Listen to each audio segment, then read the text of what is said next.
In this video, I am going to explain anatomy of gluteus medius. Gluteus medius is this muscle.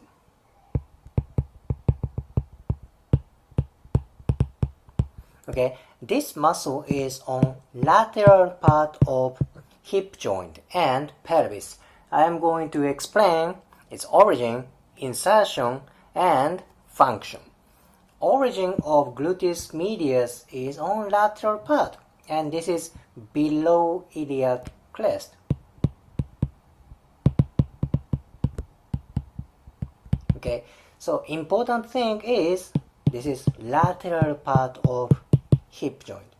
Insertion is this part. This is greater trochanter.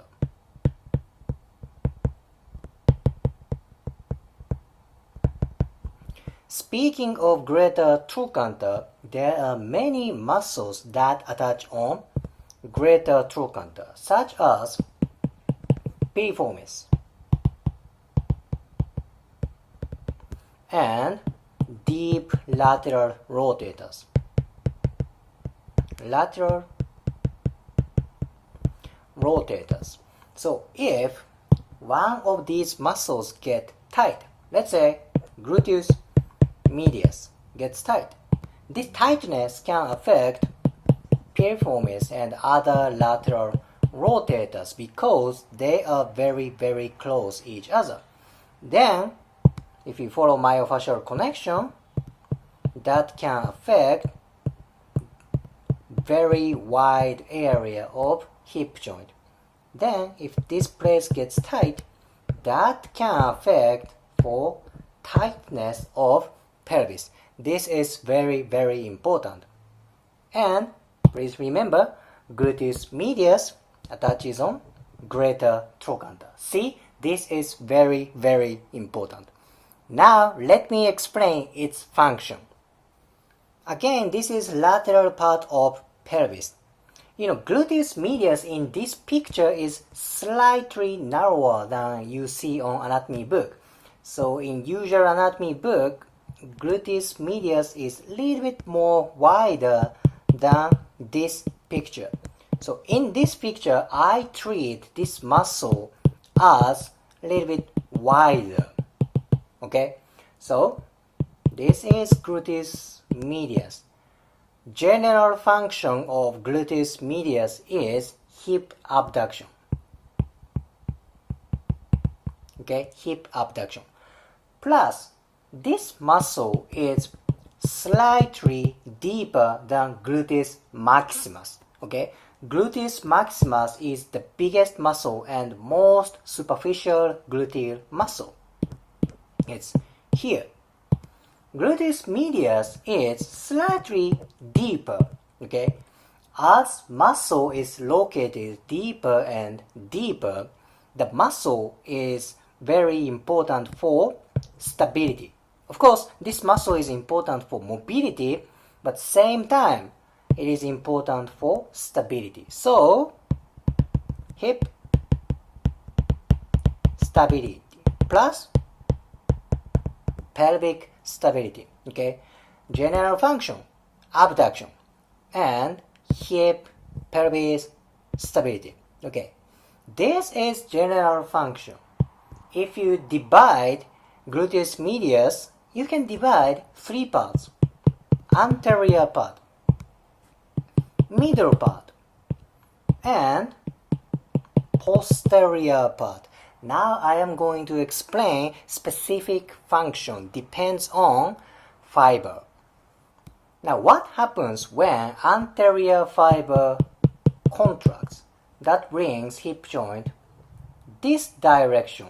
What kind of movement is that? That is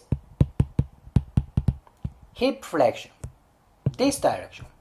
Plus that can do rotational movement. What kind of rotational movement?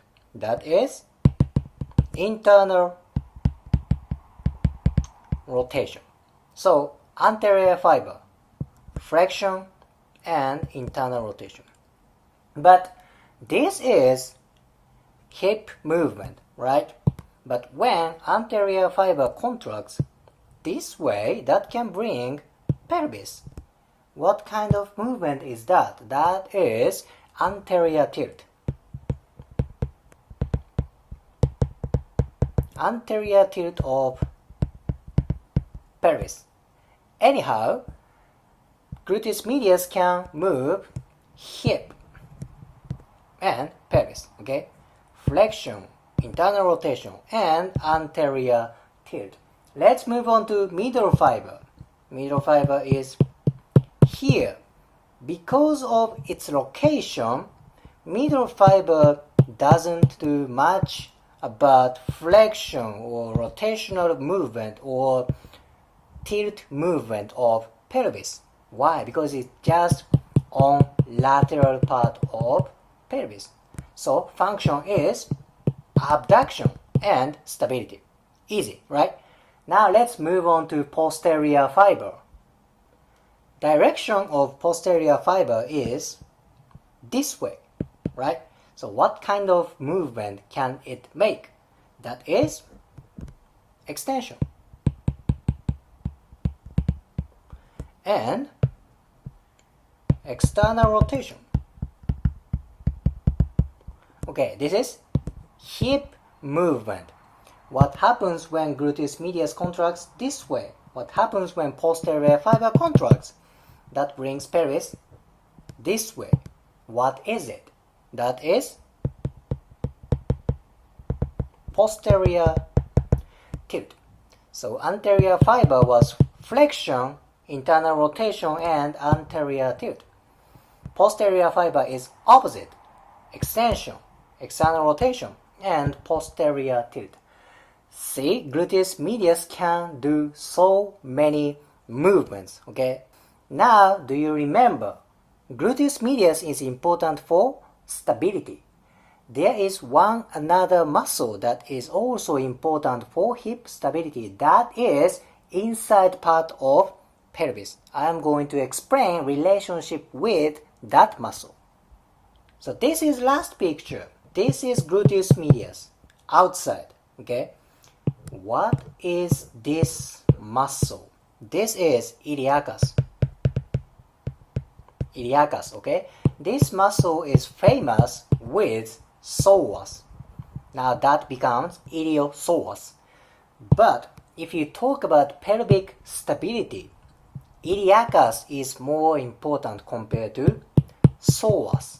Why? Because iliacus is from pelvis.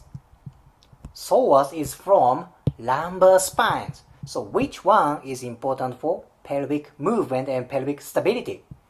Iliacus, right? Again, iliacus is from inside part of pelvis. Gluteus medius is on outside. So maybe when gluteus medius gets tight, that inhibits hip stability or hip movement. Now that can affect iliacus.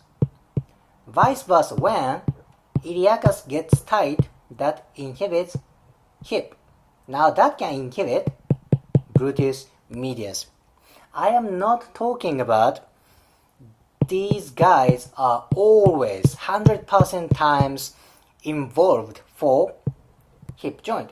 No, it's not. But if you see this relationship, maybe there's connection between these two muscles, because this is outside, this is inside. So this is like an yin-yang relationship. Okay, so I'm just giving you one idea to look hip joint.